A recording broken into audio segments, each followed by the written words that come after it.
morning, everybody. Buddy here at Bert Garage. Going to work on the hood today, try to get it primed, try to get a base coat on it, and try to get it sealed. The body turned out pretty good. There's quite a few runs. I might have to, when I get ready to clear coat this, I might do a little touch up on this. But overall, it's pretty good. So thanks for joining me. Share, like, and subscribe. There's a little bell you can hit that will give you notifications. It's a little bell on your app that will give you notifications when I have a new video. So if you could do, click on that and it'll give you an automatic update. So that's what we're going to get to today. So hang in there and bear with me and follow along. Thanks.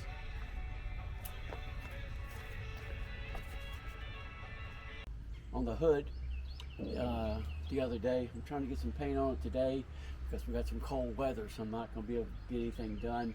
A couple areas I had some runs up at the top and one little place over here, but I can still see areas that are not completely smooth, so I'm not really happy with it. I'm going to try to go over it again today with some 600 grit, try to get a little smoother and get a coat of paint on it. I'm getting to the limited amount of paint I got left, so I've got to be very careful, make sure I do everything properly. So hang in there and I'll get back with you in a few minutes. Thanks.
So this is the hood. I've got a 2X primer on this, 2-part primer, and it takes they say it takes a couple days for it really to dry really good and get hard. So you can see it turned out really good. The last sanding I did, pretty happy with it. Couple little areas that might work on a little bit. I don't know if I'll mess with it at all. I just want to leave it alone until it dries really well. And so it'll be a couple days. It's supposed to be really cold here for the next 2 days anyway, so I'm going to put it away and let it dry really well, and then I'll get back with you when I get ready to put the base coat back on it. But I think it's going to turn out much better. Keep your fingers crossed, because I certainly do. This hood has drove me crazy. Thanks.